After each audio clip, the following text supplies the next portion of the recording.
ചെമ്പനീർ പൂവിൻ്റെ നാളത്തെ എപ്പിസോഡിൻ്റെ വിശേഷങ്ങളിലോട്ട് എല്ലാവർക്കും സ്വാഗതം. അപ്പോൾ സ്വാമീജിയുടെ വേഷം കെട്ടിയ നമ്മുടെ നവീൻ ദാസ് കല്യാണി കല്യാണി എന്ന് പറയുമ്പോഴേക്കും നമ്മുടെ ശ്രുതിയും ശ്രുതിയൊക്കെ ഞെട്ടുവാണ്.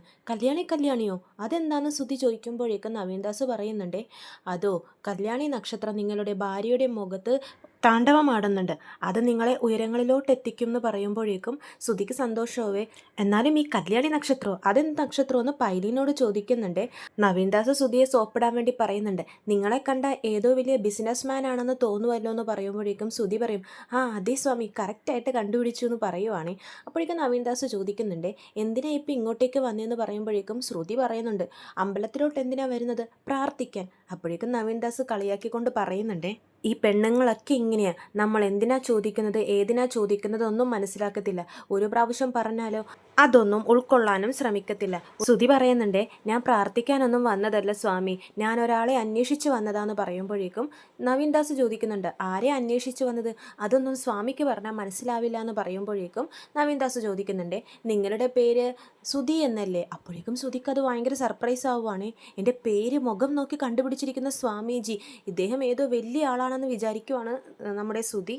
ഇതൊക്കെ എങ്ങനെ അറിയാം സ്വാമി എന്ന് പറയുമ്പോഴേക്കും നവീൻ ദാസ് പറയുന്നുണ്ട്, എനിക്ക് നിങ്ങൾ ആരാണ്, നിങ്ങൾ എന്ത് ചെയ്യുവാണ്, നിങ്ങളുടെ ഭാര്യ ആരാണ്, ഭാര്യയുടെ ചരിത്രം, ഇതൊക്കെ എനിക്ക് നല്ലോണം അറിയാം എന്നൊക്കെ പറയുമ്പോഴേക്കും ശ്രുതി വാവിളിച്ച് നിൽക്കുവാണേ, എൻ്റെ സ്വാമി, ഞങ്ങൾക്കൊരു ജ്ഞാനവീക്ഷണമുണ്ട്, അതിലൂടെ എനിക്കെല്ലാം മനസ്സിലാക്കാൻ സാധിക്കും എന്നൊക്കെ നവീൻ ദാസ് പറയുവാണേ.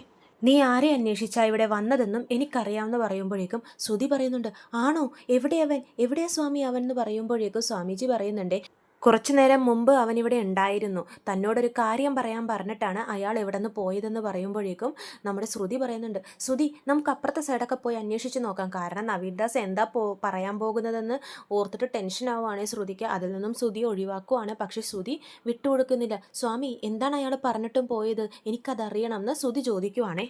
സുധി എന്ന് പറഞ്ഞ ഒരാൾ ഇവിടെ വരുമെന്നും അയാളെ കാണുമ്പോൾ ഈ ലെറ്റർ കൊടുക്കണം എന്നും പറഞ്ഞ് ഒരു ലെറ്റർ എന്നെ ഏൽപ്പിച്ചിട്ടാണ് പോയതെന്ന് പറയുവാണേ. അപ്പോൾ സുധി പറയുന്നുണ്ട്, ലെറ്ററോ, വീണ്ടും തന്നോ അവൻ, അതേന്ന് പറഞ്ഞിട്ട് സ്വാമി തൻ്റെ ബാഗിൽ നിന്നും ആ ലെറ്റർ എടുത്ത് സുധിക്ക് കൊടുക്കുവാണേ. അപ്പോഴേക്കും പൈലി ചോദിക്കുന്നുണ്ട്, എന്താ സർ, എന്താ ആ ലെറ്ററിലെന്ന് വായിച്ചു നോക്കുമെന്ന് പറയുമ്പോഴേക്കും സുധി പയ്യെ ആ ലെറ്റർ തുറന്ന് വായിക്കുവാണേ. ലെറ്ററിൽ എഴുതിയിരിക്കുന്നത് ഇങ്ങനെയാണ്, സുധി, ഞാൻ അയച്ച കത്തുകളൊക്കെ കണ്ട് നീ ഭയന്നു പോയോ, ഞാൻ ഇനിയും കത്തുകൾ അയക്കും, നിന്റെ ഭയമാണ് എന്നെ ജീവിപ്പിക്കുന്നത്, നീയും ഭയന്ന് ജീവിക്കണം, ഞാൻ ആരാണെന്നറിയാൻ നിനക്ക് ആഗ്രഹമുണ്ടോ, എന്നാൽ ഞാൻ നിനക്കൊരു ക്ലൂ തരാം, ഒരു സ്വാമിയാരുടെ പേരാണ് എൻ്റെ പേര്, നീ പറ്റുമെങ്കിൽ കണ്ടുപിടിക്കുന്ന സുധിയോട് പറയുവാണ് ലെറ്ററിലൂടെ നമ്മുടെ നവീൻ ദാസ്. ശ്രുതി അപ്പം ശ്രുതിയോട് ചോദിക്കുന്നുണ്ട്, ഇതെന്താ ശ്രുതി, പുതിയതായിട്ടൊരു സ്വാമിയാരുടെ പേരെന്നൊക്കെ, നിനക്കറിയോ ഏത് സ്വാമിയാരുടെ പേരാണെന്ന്. അപ്പോൾ ശ്രുതി പറയുന്നുണ്ട്, എനിക്കെങ്ങനെ അറിയാനാ ശ്രുതി. അപ്പോൾ തന്നെ ശ്രുതി പൈലിയോടും ചോദിക്കുന്നുണ്ട്, പൈലി, നിനക്കറിയാമോ എന്ന് ചോദിക്കുമ്പോൾ പൈലി അറിയാവുന്ന സ്വാമികളുടെ പേരൊക്കെ പറയുവാണേ. കൂട്ടത്തിലൊരു സച്ചിദാനന്ദ സ്വാമി എന്നും പറയുമ്പോഴേക്കും നമ്മുടെ ശ്രുതി വിചാരിക്കുന്നുണ്ട്, സച്ചിദാനന്ദൻ, സച്ചി, അതെ, ഇത് അവൻ്റെ പണി തന്നെയാണ്. ശ്രുതി, നീ കേട്ടില്ലേ, സച്ചി അവനായി ഈ കത്തൊക്കെ എഴുതുന്നെന്ന് പറയുമ്പോഴേക്കും ശ്രുതി പറയുന്നുണ്ട്, ഏയ് സച്ചി ഒന്നും ആയിരിക്കില്ല ശ്രുതി, ശ്രുതി വെറുതെ സംശയിക്കല്ലേ എന്ന് പറയുമ്പോഴേക്കും ശ്രുതി വിട്ടുകൊടുക്കുന്നില്ലേ, ഇല്ല, ഇതവൻ തന്നെയാണ്. നവീൻ ദാസ് ശ്രുതിയെ വട്ടം കറക്കാൻ വേണ്ടി ഒരു ക്ലൂ ഇട്ട് കൊടുത്തതാ, പക്ഷെ ശ്രുതി അതിൽ വീണു സച്ചിയാണെന്ന് തെറ്റിദ്ധരിക്കപ്പെടുവാണേ. അപ്പോൾ ശ്രുതി പറയുന്നുണ്ട്, ഞാൻ നശിന് കാണണമെന്ന അവൻ്റെ ആഗ്രഹം, ഞാനൊരു ഫോട്ടോ കാണിക്കാം സ്വാമിജി, അയാളാണോ ഈ കത്ത് കൊണ്ട് തന്നേന്ന് പറയണം എന്ന് പറഞ്ഞിട്ട് ഫോണിലുണ്ടായിരുന്ന സച്ചിയുടെ ഒരു ഫോട്ടോ കാണിച്ചു കൊടുക്കുവാണേ. ഫോട്ടോ കാണുന്നതും നവീൻ ദാസ് വിചാരിക്കുന്നുണ്ട്, ഇത് അവനല്ലേ 2 പ്രാവശ്യം എന്നെ പോലീസിനെ കൊണ്ട് പിടിപ്പിച്ചവൻ, ഇവൻ കാരണമാണ് ലോക്കപ്പിലായത്, ഇവൻ ഇയാളുടെ സ്വന്തക്കാരനാണോ.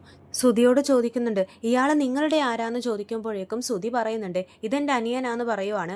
അപ്പോൾ നവീൻ ദാസ് വേറൊന്നും നോക്കുന്നില്ല, അതെ, ലെറ്റർ തന്നത് ഇയാൾ തന്നെയാണ്, ഇവിടെ കൊണ്ടുവന്ന് എൻ്റെ കയ്യിൽ ഈ ലെറ്റർ ഏൽപ്പിച്ചത് ഈ ഫോട്ടോയിൽ കാണുന്ന ഇതേ ആൾ തന്നെയാണെന്ന് നവീൻ ദാസ് പറയുവാണ്. സച്ചിനോടുള്ള പക തീർക്കുവാണ് നവീൻ ദാസ്, കാരണം സച്ചിയാണ് അതെന്ന് പറഞ്ഞു കഴിഞ്ഞാൽ ശ്രുതിയും സച്ചിയും തമ്മിലൊരു വഴക്ക് വീട്ടിലുണ്ടാവുമല്ലോ. ശ്രുതി പറയുന്നുണ്ട്, കണ്ടോ ശ്രുതി, ഈ സച്ചിയുടെ പണിയായിരുന്നു ഇതെല്ലാം, എനിക്ക് അപ്പോഴേ സംശയം ഉണ്ടായിരുന്നു എന്ന് പറയുമ്പോൾ ശ്രുതി പറയുന്നുണ്ട്, ഹേയ്, സച്ചിയൊന്നും ആയിരിക്കില്ല ശ്രുതി, സച്ചി എന്തിനാ ഇങ്ങനെയൊക്കെ ചെയ്യുന്നത്, സ്വാമിക്ക് ആള് മാറിപ്പോയതായിരിക്കും എന്ന് പറയുമ്പോഴേക്കും ശ്രുതി പറയുന്നുണ്ട്, ഏയ്, കറക്റ്റായിട്ട് തന്നെയാണ് സ്വാമിജി പറഞ്ഞത്, ഒരുപാട് നന്ദിയുണ്ട്, അവനിട്ട് ഞാൻ വെച്ചിട്ടുണ്ട്, വീട്ടിലോട്ട് വരട്ടെ, വീട്ടിലോട്ട് ചെല്ലട്ടെ എന്നൊക്കെ പറഞ്ഞിട്ട് ശ്രുതി അമ്പലത്തിൽ നിന്നും പോകുവാണേ. അപ്പോൾ നവീൻ ദാസ് പയ്യെ നമ്മുടെ ശ്രുതിയുടെ അടുത്തോട്ട് വരുന്നുണ്ടേ.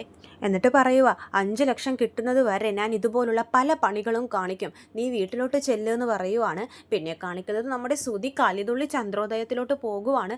ശ്രുതി തടയുന്നുണ്ട്, പറയുന്നുണ്ട്, സുധി ഒന്ന് നിക്ക് സുധി, സച്ചി ഒന്നും ആയിരിക്കില്ല എന്ന് പറയുമ്പോഴേക്കും സുധി വിട്ടുകൊടുക്കുന്നില്ലേ, ഇല്ല ഇത് അവൻ തന്നെയാ, അവനിട്ട് ഞാൻ വെച്ചിട്ടുണ്ടെന്ന് പറഞ്ഞ് തുള്ളി തുള്ളി വീട്ടിലോട്ട് കയറിപ്പോവാണേ. സ്വന്തം ചേട്ടനാണെന്ന് പോലും ഓർക്കാതെ എന്നെ ഭീഷണിപ്പെടുത്തിക്കൊണ്ടിരിക്കുമായിരുന്നു അവൻ എന്ന് പറയുമ്പോഴേക്കും ശ്രുതി പറയുന്നുണ്ട്, സച്ചിയാണെന്ന് നമുക്ക് കൺഫേം ഒന്നും ആയിട്ടില്ലല്ലോ. അപ്പോൾ ശ്രുതി പറയുന്നുണ്ട്, ആ സ്വാമിയാർ തന്നെ ഐഡൻറ്റിഫൈ ചെയ്തില്ലേ സച്ചിയാണ് ഇതൊക്കെ ചെയ്യുന്നതെന്ന്, അവനേ ചെയ്യത്തുള്ളൂ ഇതൊക്കെ. ഒരു മാസമായി മനുഷ്യൻ മര്യാദക്ക് കിടന്നുറങ്ങിയിട്ട് ഇന്ന് അവനെ ഞാൻ ഈ വീട്ടിൽ നിന്നും ചവിട്ടി പുറത്താക്കും. എന്നിട്ട് പൈലിയുടെ അടുത്ത് പറയുന്നുണ്ട്, പൈലി ഞാൻ ഒരാളെ കാണിച്ചു തരും, നിനക്ക് ഫുൾ ഫ്രീഡം തന്നിരിക്കുക, അവൻ്റെ കയ്യോ കാലോ എന്താണെന്ന് വെച്ചാൽ നീ തല്ലി ഒടിച്ചേക്കണം എന്നൊക്കെ പൈലിയോട് പറയുവാണ്. പൈലി യെസ് ബോസ് എന്നൊക്കെ പറയുന്നുണ്ട്. എന്നിട്ട് സുധി തുള്ളി വീണ്ടും അകത്തോട്ട് കയറുവാണേ. എന്താടാ സുധി, എന്തിനാ ഇങ്ങനെ ബഹളം വെക്കുന്നതെന്ന് ചന്ദ്ര ചോദിക്കുന്നുണ്ട്. അപ്പോഴേക്കും ശ്രുതി പറയുന്നുണ്ട്, ആൻറ്റി അത് പിന്നെയെന്ന് പറയുമ്പോഴേക്കും ചന്ദ്ര നമ്മുടെ പൈലിയെ ശ്രദ്ധിക്കുവാണേ. പൈലിയുടെ ശരീരമൊക്കെ കണ്ട് ചന്ദ്ര ഇങ്ങനെ നോക്കുവാണ്, ആരാടാ സുധി ഇത്? കാരണം ചന്ദ്ര കണ്ടിട്ടില്ലല്ലോ പൈലി ഇതുവരെ. അമ്മ ഇതെൻ്റെ ബോഡി ഗാർഡാ അമ്മേ, അതൊന്നുമല്ല ഇപ്പോഴത്തെ വിഷയം. എനിക്ക് ഇത്രയും നാൾ പേരില്ലാതെ ഒരു ഊമക്കത്ത് അയച്ചിട്ടുണ്ടായിരുന്നില്ല ഒരാൾ, അതിനു വേണ്ടിയല്ലേ നീ സെക്യൂരിറ്റിയൊക്കെ വെച്ചത്, അതാരാണെന്ന് ഞാൻ കണ്ടുപിടിച്ചു, ആളാരാണെന്ന് നമുക്കറിയണ്ടേ എന്നൊക്കെ പറയുവാണ്. അപ്പോൾ ചന്ദ്ര ചോദിക്കുന്നുണ്ട്, ആരാടാ അത് നമ്മുടെ സച്ചി അമ്മയെന്ന് പറയുവാണേ. അപ്പോഴേക്കും ചന്ദ്ര ചോദിക്കുന്നുണ്ട്, സച്ചിയോ? നീ എന്താടാ സുധി പറയുന്നേ? അതേമേ അവൻ തന്നെയാ, എവിടെ അവൻ? സച്ചി, എടാ സച്ചി എന്ന് പറഞ്ഞ് സുധി ബഹളം വെക്കുവാണേ. അപ്പോഴേക്കും രവീന്ദ്രനും വീട്ടിലുള്ള എല്ലാവരും ഹോളിലോട്ട് കൂടുവാണ്. അപ്പോഴേക്കും ചന്ദ്ര ചോദിക്കുന്നുണ്ട്, എടാ സുധി നീ പറയുന്നത് സത്യമാണോ? സച്ചിയാണോ ഇങ്ങനെയൊക്കെ ചെയ്തത്? അതേ അമ്മേ അവൻ തന്നെ ഇത് ചെയ്തതെന്ന് പറയുമ്പോഴേക്കും ചന്ദ്രയുടെ മുഖഭാവമൊക്കെ മാറുവാണേ. രേവതിനോട് തട്ടിക്കയറുന്നുണ്ട്, എവിടെയടി അവൻ, നിന്റെ ഭർത്താവ്? അവനാണല്ലോ ഇത്ര നാൾ ഇങ്ങനത്തെ പണിയൊക്കെ കാണിച്ചു നടന്നിരുന്നതെന്നൊക്കെ ചോദിക്കുവാണേ. ചോദിച്ച് ചൂടാവുകയാണ് രേവതിയോട്. എന്താ അമ്മ എനിക്കൊന്നും പറയുന്നത് മനസ്സിലാവുന്നില്ല എന്ന് പറയുമ്പോഴേക്കും ചന്ദ്ര പറയുന്നുണ്ട്, നിന്റെ ഭർത്താവ് ആ സച്ചിയില്ലേ, അവനാ ഇത്രയും നാൾ കത്തെഴുതിക്കൊണ്ടിരുന്നതെന്ന് പറയുവാണ്. അപ്പോൾ രവീന്ദ്രൻ പറയും, കത്തെഴുതുന്നതോ? അവൻ്റെ കയ്യിൽ ഫോണില്ലേ, പിന്നെ എന്തിനാ അവൻ കത്തെഴുതുന്നത്? ചന്ദ്രക്ക് ദേഷ്യം വരുവേ, ദേ തമാശ പറയാൻ പറ്റിയ സമയമല്ലേ ഇത്, എവിടെ അവൻ? എന്താ അമ്മേ, എന്താ കാര്യം എന്ന് ശ്രീകാന്ത് ചോദിക്കുന്നുണ്ട്. വർഷയാണെങ്കിലോ ബോഡി ഗാർഡിനെ കണ്ടിങ്ങനെ അന്തം വിട്ട് നിൽക്കുവാണ്. ഇതാരാ ഇത്രയും ഹൈറ്റ് ആയിട്ടൊക്കെ ഒരാളെന്ന് പറയുമ്പോഴേക്കും ചന്ദ്ര പറയുന്നുണ്ട്, ഇത് നമ്മുടെ സുധിയുടെ ബോഡി ഗാർഡാന്ന് പറയുവാണ്. അപ്പോൾ വർഷം ശ്രീകാന്തൊക്കെ ഇങ്ങനെ നോക്കുവാണ്, ബോഡി ഗാർഡോ? രവീന്ദ്രൻ ചോദിക്കുന്നുണ്ട്, നിനക്കെന്തിനാടാ ബോഡി ഗാർഡ്? അപ്പോൾ സുധി പറയുവാണേ, എനിക്കെൻ്റെ ജീവനിൽ ഭയം ഉണ്ടച്ചാ. അപ്പോൾ രവീന്ദ്രൻ ചോദിക്കും, ജീവനിൽ ഭയമോ? അതിന് മാത്രം എന്താടാ നീ ഇത്ര പേടിക്കുന്നേ? എല്ലാം ആ സച്ചി കാരണമാണെന്ന് പറയുവാണേ സുധി. സച്ചിയേട്ടൻ എന്താ ചെയ്തതെന്ന് രേവതി ചോദിക്കുമ്പോഴേക്കും ചന്ദ്ര പറയുന്നുണ്ട്, എല്ലാം നീയും കൂടി അറിഞ്ഞിട്ടായിരിക്കും, രണ്ടുപേരും കൂടി ചേർന്ന് കളിക്കുന്ന ഒത്തുകളിയായിരിക്കും ഇതെന്ന് പറയുമ്പോൾ രേവതി പറയുന്നുണ്ട്, എനിക്കൊന്നും മനസ്സിലാവുന്നില്ല അമ്മേ. ഒന്നും മനസ്സിലാവുന്നില്ല, നിങ്ങൾക്കൊക്കെ എൻ്റെ സുധിമോൻ്റെ വളർച്ച കണ്ടിട്ട് അസൂയല്ലേ, അതുകൊണ്ടല്ലേ അവനെ പേടിപ്പിക്കാൻ വേണ്ടി നിങ്ങളൊക്കെ ഇങ്ങനെ ഓരോന്നൊക്കെ ചെയ്യുന്നതെന്നൊക്കെ പറയുവാണേ. അപ്പോഴേക്കും രേവതിക്കും എന്താ കാര്യമൊന്നും മനസ്സിലാവുന്നില്ല. ശ്രുതിക്കറിയാം ഇവർ നിരപരാധികളാണെന്ന്, നവീൻ്റെ ഒരു കളിയാണിതെന്നൊക്കെ ശ്രുതിക്കറിയാം. അതുകൊണ്ട് തന്നെ ശ്രുതി ഒന്നും മിണ്ടാതെ ഇങ്ങനെ നിൽക്കുവാണേ. അമ്മ എന്തൊക്കെയാ അമ്മ ഈ പറയുന്നതെന്ന് ശ്രീകാന്ത് ചോദിക്കുന്നുണ്ട്. വർഷ ചോദിക്കുന്നുണ്ട്, എന്തോ ഒരു ലെറ്ററിൻ്റെ കാര്യമൊക്കെ പറഞ്ഞായിരുന്നല്ലോ, എന്ത് ലെറ്ററാണെന്ന് ചോദിക്കുമ്പോഴേക്കും ശ്രുതി പറയുവാണേ, എനിക്കിതുവരെ 2 ഊമക്കത്തുകൾ വന്നായിരുന്നു. അതിൽ ആദ്യത്തിൽ എഴുതിയിരുന്നത് എനിക്ക് ചുറ്റുള്ളവർ കാരണം എനിക്ക് എന്തെങ്കിലുമൊക്കെ ഒരു പ്രശ്നം ഉണ്ടാവുമെന്ന്. അത് കാരണം തന്നെ എൻ്റെ ഉറക്കമൊക്കെ പോയായിരുന്നു. ഞാൻ അത് തന്നെ പ്രശ്നപരിഹാരത്തിന് വേണ്ടി ജോൽസിനെ വരെ കണ്ടിരുന്നു. അദ്ദേഹം പറഞ്ഞതനുസരിച്ചാണ് ഞാൻ ഓരോരോ ദിവസം ഓരോ കളർ ഷർട്ടൊക്കെ മാറി മാറി ഇട്ടിരുന്നത്. അപ്പോൾ ശ്രീകാന്ത് പറയുന്നുണ്ട്, അതാണല്ലേ കാര്യം, ഞാനും ഓർത്തു ഈ സുധിച്ചേട്ടൻ എന്താ ദിവസവും ഓരോരോ കളർ ഷർട്ട് ഇടുന്നതെന്ന്. രവീന്ദ്രൻ കളിയാക്കുന്നുണ്ട്, എന്താടാ സുധി ഇത്, ഇങ്ങനെ ഒരു നിസ്സാര കാര്യത്തിനൊക്കെ ഇങ്ങനെ പേടിക്കേണ്ടതുണ്ടോ എന്നൊക്കെ ചോദിക്കുവാണേ. പിന്നെ ബാക്കി പറഞ്ഞത് ചന്ദ്രയാണേ. പിന്നെ പേടിക്കാതെ രണ്ടാമത്തെ കത്തിൽ എന്താ എഴുതിയിരിക്കുന്നതെന്ന് നിങ്ങൾക്കറിയാവോ? അത് പറയുമ്പോൾ തന്നെ, അത് ആലോചിക്കുമ്പോൾ തന്നെ എൻ്റെ ദേഹമൊക്കെ ഇപ്പോഴും വിറക്കുവാന്ന് പറയുവാണ്. അപ്പോൾ രവീന്ദ്രൻ പറയും, എന്താ എഴുതിയത് ചന്ദ്രേ? അത് പിന്നെ എനിക്ക് ഹാർട്ട് അറ്റാക്ക് വരും. പിന്നെ രണ്ടാമത്തെ കാര്യം എന്തായിരുന്നടാ? രണ്ടാമത്തത് എൻ്റെ അനിയൻ ഒരു കൊലയാളിയാവുമെന്ന്. ഞാനോർത്തു സച്ചി ആയിരിക്കുമെന്ന്. പക്ഷേ ഇപ്പം അല്ല, ആ കൊലയാളി ആരാണെന്ന് എനിക്ക് ഇപ്പോഴാണ് മനസ്സിലായത്. എടാ ശ്രീകാന്തേ, അത് നിന്നെ ഉദ്ദേശിച്ചായിരുന്നു, നീയാണ് ആ കൊലയാളി എന്നൊക്കെ പറയുവാണേ. ശ്രീകാന്ത് ഇങ്ങനെ നെട്ടി നിൽക്കും. ഇങ്ങനെയൊക്കെ ആ കത്തിൽ എഴുതിയിരുന്നോ എന്ന് രവീന്ദ്രൻ ചോദിക്കുന്നുണ്ട്. അപ്പോൾ സുധി പറയുന്നുണ്ട്, അച്ഛാ പിന്നെ ഒരു കാര്യം കൂടി എഴുതി, ഞാൻ ആത്മഹത്യ ചെയ്യുമെന്ന്. ഇങ്ങനെയൊക്കെ എൻ്റെ ജീവിതത്തിൽ ഉറപ്പായും സംഭവിക്കുന്ന അതിലെഴുതിയിട്ടുണ്ടായിരുന്നെന്ന് പറയുമ്പോഴേക്ക് രവീന്ദ്രൻ പറയുന്നുണ്ട്, ഒന്ന് പോടാ, വെറുതെ ഓരോന്നും പറഞ്ഞുകൊണ്ടിരിക്കാതെ എന്നൊക്കെ പറയുവാണേ. സത്യമാണച്ചാ, വേണമെങ്കിൽ ശ്രുതിനോട് ചോദിച്ചു നോക്കുന്ന ശ്രുതി പറയുവാണേ. അപ്പോൾ ശ്രുതി പറയുന്നുണ്ട്, ശരിയാണെങ്കിൽ അങ്ങനെ ഒരു 2 കത്ത് ശ്രുതിയുടെ ഷോപ്പിലോട്ട് വന്നിട്ടുണ്ടായിരുന്നു എന്ന് പറയുവാണേ. അപ്പോഴേക്കും എല്ലാവർക്കും ശ്രുതി പറഞ്ഞ കാര്യത്തിൽ എന്തൊക്കെയോ സത്യം ഉണ്ടെന്ന് മനസ്സിലാവുകയാണേ. പക്ഷെ ശ്രീകാന്ത് ചോദിക്കുന്നുണ്ട്, ആരോ കൊടുത്തുവിട്ട കത്തിന് സച്ചിയേട്ടൻ എന്ത് ചെയ്തെന്നാ നിങ്ങൾ പറയുന്നേ? എടാ ഈ കത്തൊക്കെ എഴുതി കൊടുത്തു വിട്ടത് സച്ചിയാണെന്ന് ശ്രുതി പറയുവാണേ. അപ്പോൾ രേവതിക്ക് ദേഷ്യം വരുന്നുണ്ട്, ദേ വെറുതെ എൻ്റെ സച്ചിയേട്ടനെ പറ്റി ആവശ്യമില്ലാത്തത് പറയത്, സച്ചേട്ടൻ ഇങ്ങനത്തെ കാര്യങ്ങളൊന്നും ഒരിക്കലും ചെയ്യില്ല, അതെനിക്ക് ഉറപ്പാണെന്ന് രേവതി പറയുവാണേ. അപ്പോൾ ചന്ദ്ര പറയുന്നുണ്ട്, നിന്റെ ഭർത്താവ് തന്നെയാടി അതൊക്കെ ചെയ്തത്. അവൻ്റെ മനസ്സിൽ എന്താണെന്ന് എനിക്കിപ്പോഴല്ലേ മനസ്സിലായത്. എന്നെ കൊല്ലാൻ നോക്കുമായിരുന്നല്ലേ രണ്ടുപേരും. ഞാൻ എപ്പോൾ ചത്ത് കിട്ടുമെന്ന് പറഞ്ഞ് നോക്കിയിരിക്കുവാന്നൊക്കെ പറയുന്നുണ്ട് ചന്ദ്ര. സ്വന്തം അമ്മ ഹാർട്ട് അറ്റാക്ക് വന്ന് ചാകുമെന്ന് ഏതെങ്കിലും ഒരു മകൻ പറയുമോ? അപ്പോഴേക്ക് രവീന്ദ്രൻ പറയുന്നുണ്ട്, ഓ, അവൻ നിന്റെ മകനാണെന്ന് ഇപ്പോഴാണല്ലേ ബോധ്യം വന്നത്. സച്ചി ഇങ്ങനത്തെ കാര്യങ്ങളൊന്നും ഒരിക്കലും ചെയ്യില്ല എന്ന് രവീന്ദ്രനും പറയുവാണേ. അപ്പോൾ സുധിക്ക് ദേഷ്യം വരുന്നുണ്ട്. സുധി പറയുന്നുണ്ട്, അച്ഛാ, അച്ഛൻ ഇപ്പോഴും അവൻ നല്ലവനാണെന്നാണ് വിചാരിച്ചുകൊണ്ടിരിക്കുന്നത്. അവൻ തന്നെയാണ് അച്ഛൻ ഇതൊക്കെ ചെയ്തത്.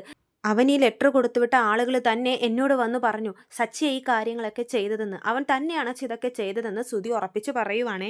ശ്രീകാന്ത് ചോദിക്കുന്നുണ്ട്, സച്ചേട്ടൻ എന്തിനാ ഇങ്ങനെയൊക്കെ ചെയ്യുന്നതെന്ന് ചോദിക്കുമ്പോഴേക്കും ചന്ദ്ര പറയുന്നുണ്ട്, എല്ലാം അസൂയ. അവന് സുധിയുടെ വളർച്ചയിൽ അസൂയ, കുശുമ്പൊക്കെ മൂത്തട്ടായി ഇങ്ങനെയൊക്കെ ചെയ്യുന്നതെന്ന് പറയുമ്പോഴേക്കും രേവതി വിട്ടുകൊടുക്കുന്നില്ല. എൻ്റെ സച്ചേട്ടൻ ഒരിക്കലും ഇങ്ങനെയൊന്നും ചെയ്യില്ല. നിങ്ങളുടെ മകൻ ആവശ്യമില്ലാതെ എൻ്റെ സച്ചേട്ടൻ്റെ തലയിൽ ഓരോ കുറ്റങ്ങളും ചുമത്തി വെക്കുവാന്ന് പറയുവാണ് രേവതി. അപ്പോഴേക്കും സുധിക്ക് ദേഷ്യം വരുന്നുണ്ട്, രേവതിയോട് തട്ടിക്കയറുന്നുണ്ട്. സച്ചി തന്നെയാണ് ഇതൊക്കെ ചെയ്തത്, കൺഫേം ആക്കിയിട്ടാണ് ഞാൻ ഈ കാര്യം ഇവിടെ വന്ന് പറയുന്നതെന്നൊക്കെ സുധി പറയുവാണേ. അപ്പോഴേക്കും വർഷ ചോദിക്കുന്നുണ്ട്, ശ്രുതി ചേച്ചി എന്താ മിണ്ടാതിരിക്കുന്നത്? ശ്രുതി ചേച്ചി ഇതൊക്കെ വിശ്വസിക്കുന്നുണ്ടോ, സച്ചിയേട്ടനാണ് ഈ ചെയ്തതെന്നുള്ള കാര്യത്തിൽ? ശ്രുതി അപ്പോൾ വിക്കി അത് പിന്നെ വർഷേ, സച്ചിയാണ് ഇതിൻ്റെ പിന്നിലെന്നുള്ള കാര്യത്തിൽ ഉറപ്പ്. അപ്പോൾ തന്നെ ബാക്കി പറയുന്നത് ശ്രുതിയാണേ. ഉറപ്പ് തന്നെയാ, സച്ചി തന്നെയാണ് ഇത് ചെയ്തതെന്ന് ഞാൻ ഉറപ്പിച്ചു കഴിഞ്ഞു എന്ന് പറയുവാണേ. സ്വന്തം ചേട്ടനെ പേടിപ്പിച്ചിട്ട് അത് കണ്ട് സന്തോഷിക്കുന്ന ഒരു സാഡിസ്റ്റാണ് സച്ചി എന്നൊക്കെ ശ്രുതി പറയുവാണേ. രേവതി, ഇനി നിങ്ങൾ ഈ വീട്ടിൽ നിൽക്കാൻ പാടില്ല എന്ന് ചന്ദ്ര ദേഷ്യപ്പെടുവാണേ. അപ്പോൾ രേവതി ചോദിക്കുന്നുണ്ട്, ഞങ്ങൾ എന്ത് ചെയ്തിട്ടാ ഇപ്പോൾ ഈ വീട്ടിൽ നിന്നും പോകേണ്ടത്? എന്ത് ചെയ്തിട്ടാന്നോ? പിന്നെ എനിക്ക് ഹാർട്ട് അറ്റാക്ക് വരും, എൻ്റെ മകൻ കൊലയാളിയാവും എന്നൊക്കെ പറഞ്ഞിട്ട് ഇതിൻ്റെ അപ്പുറം നിങ്ങൾ ഈ വീട്ടിൽ നിൽക്കാൻ പാടില്ല. നിങ്ങൾ ഇതൊക്കെ മനഃപൂർവ്വം തന്നെ ഈ സംഭവങ്ങളൊക്കെ ഈ വീട്ടിൽ നടത്തിപ്പിച്ചു തരും. മര്യാദക്ക് നീയും നിൻ്റെ ഭർത്താവും ഇപ്പം തന്നെ ഈ വീട്ടിൽ നിന്നും ഇറങ്ങിപ്പോണം എന്നൊക്കെ ചന്ദ്ര പറയുവാണേ. നിക്ക് ചന്ദ്രേ, ആദ്യം സച്ചിയാണോ ഇതിൻ്റെ പിന്നിലുള്ള കാര്യത്തിലെന്ന് തന്നെ ഉറപ്പ് വന്നിട്ടില്ല. അതുപോലും തീരുമാനിക്കാതെ, അതിലുപോലും ഉറപ്പില്ലാതെ ഇപ്പം തന്നെ നീ ഇവരെ പുറത്താക്കുവാണോ? എന്ത് പ്രവൃത്തി, എന്ത് കാര്യമോ ചന്ദ്ര നീ ചെയ്യുന്നേ?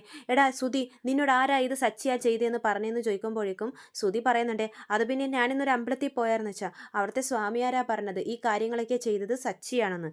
ഏതോ ഒരു സ്വാമിയാർ എന്തോ പറഞ്ഞു എന്ന് പറഞ്ഞാൽ നീ സച്ചിയാണോടാ സംശയിക്കുന്നതെന്ന് ചോദിക്കുമ്പോഴേക്കും സുധി പറയുന്നുണ്ട്, ഇല്ലച്ചാ, എനിക്ക് ഓൾറെഡി അവൻ്റെ മേലൊരു സംശയം ഉണ്ടായിരുന്നു, ഇപ്പം എനിക്കത് ഉറപ്പായി എന്ന് പറയുവാണ്. ചന്ദ്രയും സുധി പറയുന്നതിന് കൂട്ടുനിൽക്കുവാണേ. രേവതി പറയുന്നുണ്ട്, എൻ്റെ സച്ചിയേട്ടന് എന്ത് പ്രശ്നം വന്നാലും അത് നേർക്ക് നേരെ നിന്ന് തീർക്കുന്ന ശീലമേ ഉള്ളൂ, അല്ലാതെ ഇങ്ങനെ പുറകെ നിന്ന് കുത്തുന്ന ശീലമില്ല എന്ന് പറയുവാണേ. സച്ചിയേട്ടൻ ഇങ്ങനെയൊന്നും ചെയ്യില്ല എന്ന് രേവതി ഉറപ്പിച്ച് തന്നെ പറയുവാണ്. സുധിയും അതിൻ്റെ അപ്പുറത്ത് ഉറപ്പ് പറയുവാണ്, സച്ചി തന്നെയായത് ചെയ്തത്. എല്ലാം ഉറപ്പിച്ചതിന് ശേഷമാണ് ഞാനിവിടെ വന്ന് പറഞ്ഞത്. ശരിക്കും പറഞ്ഞാൽ പോലീസ് സ്റ്റേഷനിൽ കൊണ്ടേ കംപ്ലൈൻറ്റ് കൊടുക്കണമായിരുന്നു ആദ്യം. അങ്ങനെ ചെയ്തില്ലല്ലോ എന്നോർത്ത് നീ സന്തോഷിക്കുമെന്ന് പറയുവാണേ സുധി. അപ്പോഴേക്കും രവീന്ദ്രനെ ദേഷ്യം വരുവാണ്, എന്താടാ നീ ഈ പറയുന്നത്? സ്വന്തം അനിയൻ്റെ പേരിൽ തന്നെ നീ തന്നെ കൊണ്ടുപോയി കേസ് കൊടുക്കുമെന്നോ? ഇതാണോടാ നീ പഠിച്ചു വെച്ചിരിക്കുന്നത്? ഇത്രയും ഡിഗ്രി എടുത്തു എന്ന് പറഞ്ഞിട്ട് ഒരു ബോധവും ഇല്ലടാ, വിവരവും ഇല്ലടാ നിനക്കെന്നൊക്കെ രവീന്ദ്രൻ ചോദിക്കുവാണേ.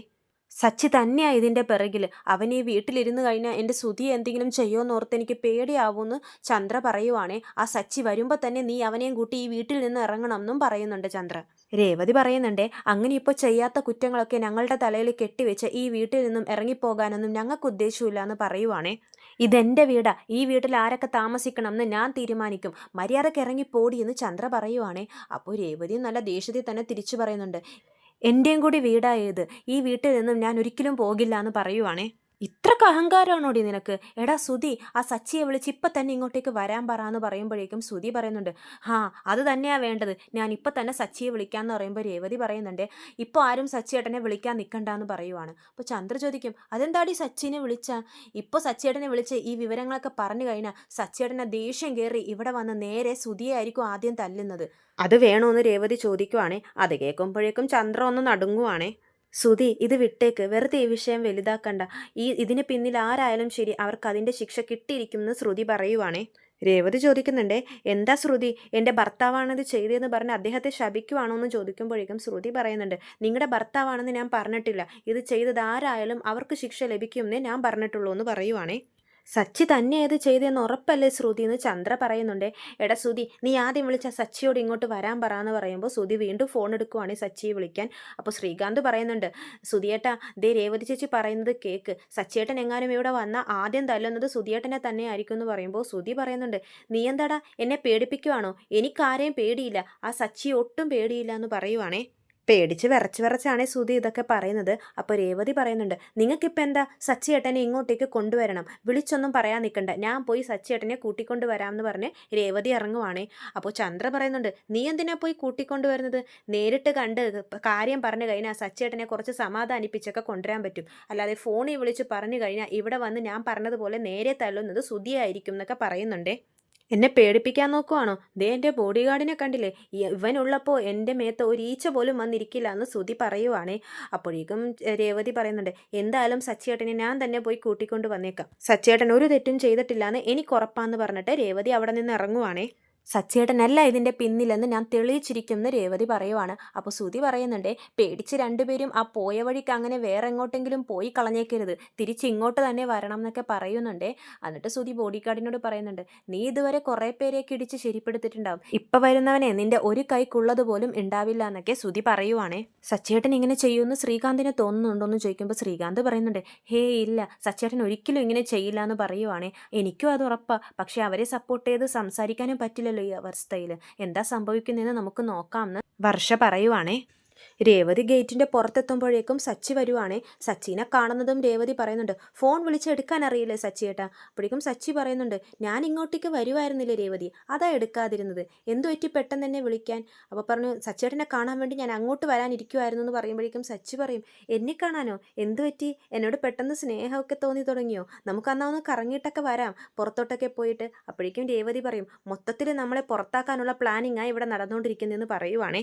എന്തു പറ്റി രേവതി, എന്താ നിൻ്റെ സൗണ്ടൊക്കെ വല്ലാതെ, എന്തെങ്കിലും പ്രശ്നമുണ്ടോ എന്ന് ചോദിക്കുമ്പോഴേക്കും രേവതി പറയുന്നുണ്ട്, വീട്ടിലെ ഒരു പഞ്ചായത്ത് തന്നെ നടന്നുകൊണ്ടിരിക്കുകയെന്ന് പറയുമ്പോഴേക്കും സച്ചി പറയുന്നുണ്ട്, ഓ അതിത് ആദ്യമായിട്ടൊന്നല്ല, അമ്മ പുതിയതായിട്ട് എന്ത് പ്രശ്നം ഉണ്ടാക്കുന്നതെന്ന് ചോദിക്കുമ്പോഴേക്കും രേവതി പറയുന്നുണ്ട്, അമ്മയല്ല നിങ്ങളുടെ ചേട്ടനാ പ്രശ്നം ഉണ്ടാക്കിക്കൊണ്ടിരിക്കുന്നതെന്ന് പറയുവാണ്.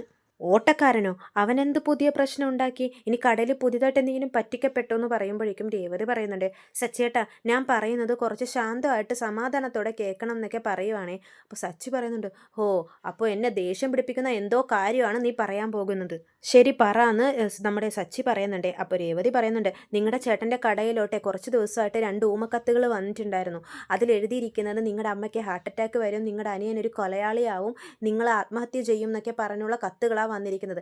അതും കേട്ട് പേടിച്ചിരിക്കുവാണ് നിങ്ങളുടെ ചേട്ടൻ എന്ന് പറയുമ്പോഴേക്കും സച്ചി ചോദിക്കുന്നുണ്ട്, ഇങ്ങനെയൊക്കെ കത്തയച്ചോ, അതാരാ ഇത് അയക്കുന്നതെന്ന് ചോദിക്കുമ്പോഴേക്കും, അത് അയക്കുന്നതേ സച്ചിയേട്ടനാണെന്ന് പറഞ്ഞാൽ ഈ വീട്ടിൽ കിടന്ന് ഈ പ്രശ്നം മൊത്തം ഉണ്ടാക്കുന്നത്.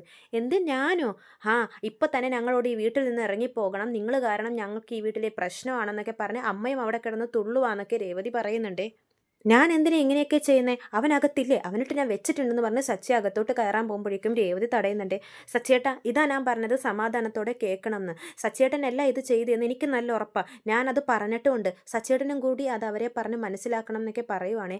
സച്ചിയാണെങ്കിൽ ഇങ്ങനെ ദേഷ്യം വന്നിരിക്കുവാണ്, അവനിട്ട് ഞാൻ വെച്ചിട്ടുണ്ട്, കുറച്ച് നാളായിട്ട് എൻ്റെ അടുത്തോട്ടൊന്നും വരുന്നില്ലായിരുന്നു, എൻ്റെ കയ്യിൽ നിന്ന് മേടിക്കാതെ അവനൊരു സമാധാനം ഇല്ലെന്ന് തോന്നുന്നു, അവൻ്റെ പ്രശ്നങ്ങളൊക്കെ ഞാൻ തീർത്തു കൊടുത്തോളാം എന്ന് പറഞ്ഞിട്ട് സച്ചി ഗേറ്റും തള്ളി തുറന്ന് അകത്തോട്ട് പോവുകയാണേ.